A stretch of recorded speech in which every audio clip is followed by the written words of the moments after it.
So, hi. I'm gonna be making cookies today, and I'm gonna show you guys how to make cookies. I guess I don't know what I'm doing. Ingredients you will need would be butter, 1 egg, the cookie dough mix, and a spatula and a bowl to mix in with.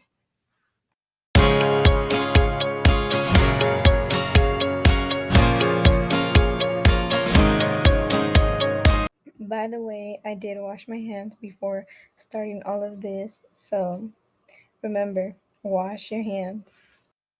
Okay, so I'm done mixing. As you can see, I have my cookie dough right here. I already preheat the oven to 350.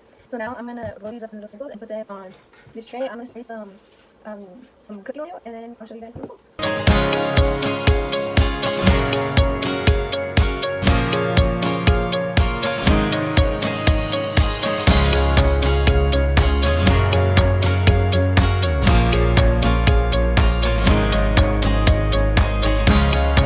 So now I am done baking the cookies. They're right here.